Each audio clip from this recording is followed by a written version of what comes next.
Friends, வணக்கம். Welcome to VJS works. இப்போது ப்ரெட்டில் ஒரு சாண்ட்விச் பண்ணலாங்க.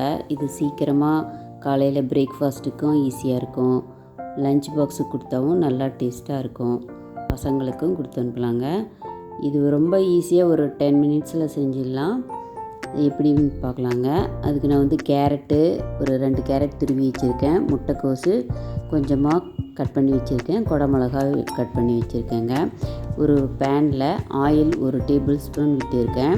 அதில் பூண்டு ஒரு 2 பூண்டு நல்லா நறுக்கி 2 பூண்டு பல்ல போட்டு அது பொரிஞ்சதும் பெரிய வெங்காயம் ஒரு 1/2 கப்பு நல்லா பொடியாக நறுக்கி வச்சுருக்குறேங்க. அதை சேர்த்துக்கலாம். அது சேர்த்து நல்லா கொஞ்சம் கோல்டு ப்ரௌன் கலர் வர்ற வரைக்கும் நல்லா வதக்கிக்கலாம். இந்த அளவு நல்லாவே வதக்கிட்டோம். வதக்கின அப்புறம் கேரட்டு துருவின கேரட்டை அதில் சேர்த்துக்கலாம்.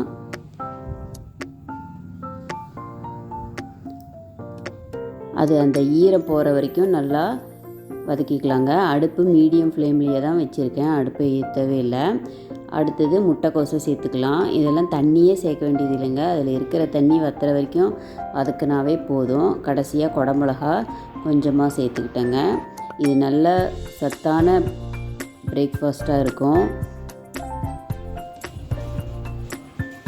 சால்ட்டு ஒரு 1/2 டீஸ்பூன் சேர்த்துட்டேங்க. அடுப்பு சிம்மிலேயே வச்சு நல்லா வதக்கிக்கலாம்.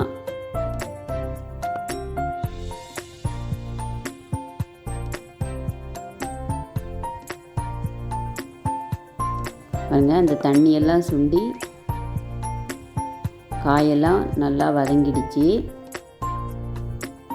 இப்போ மிளகாத்தூள் ஒரு 1/2 டீஸ்பூனு, கரம் மசாலா ஒரு 1/2 டீஸ்பூன், கூடவே மிளகுத்தூள் ஒரு 1/4 டீஸ்பூன் சேர்த்துட்டேங்க.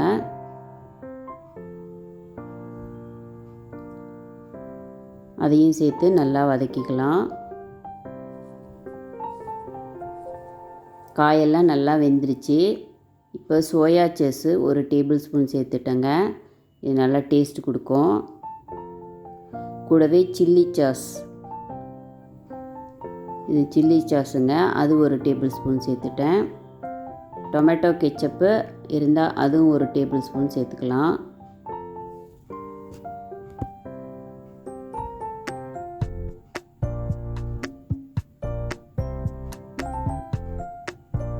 எல்லாம் சேர்த்து நல்லா மிக்ஸ் பண்ணிக்கலாங்க. எல்லாம் மிக்ஸ் ஆனதும் கொஞ்சமாக கொத்தமல்லி தழை தூவி அடுப்பை ஆஃப் பண்ணிடலாம். எலுமிச்சை பழம் கொஞ்சமாக இருந்தால் பிழிஞ்சி விடலாங்க. அது நல்லா மத்தியானம் வரைக்கும் லஞ்ச் பாக்ஸுக்கு மத்தியானம் வரைக்கும் இருந்தால் நல்லாவும் இருக்கும், டேஸ்ட்டாகவும் இருக்கும். கொஞ்சமாக எலுமிச்சை பழம் பிழிஞ்சி விட்டு அடுப்பை ஆஃப் பண்ணிடலாம்.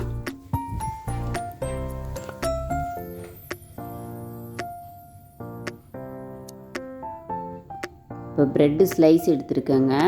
இப்போ ப்ரெட்டு மேலே கொஞ்சமாக பட்டர் தடவிக்கிட்டால் நல்ல வாசனையாக டேஸ்ட்டாக இருக்கும். அதுக்காக தான் பட்டரு. ஒரு சைடு பட்டர் தடவிக்கலாம். இன்னொரு சைடுக்கு டொமேட்டோ கெச்சப்புங்க, அதையும் நல்லா தடவி விட்டுக்கலாம்.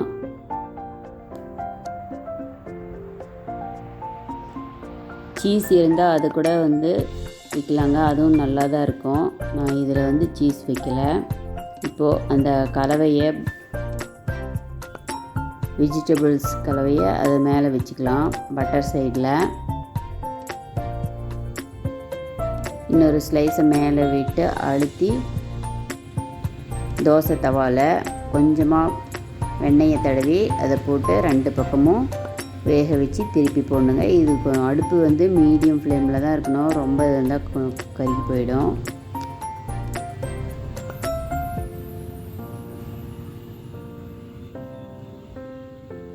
பொறுமையாக நிதானமாக வேக வச்சு எடுத்தால் ப்ரெட் சாண்ட்விச் ரெடி ஆகிடும்.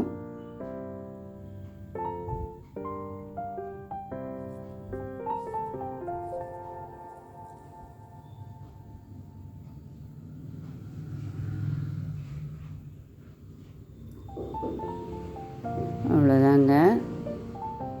ஈஸியான குயிக்கான பிரெட் சாண்ட்விச் ரெடி ஆகிடுச்சு.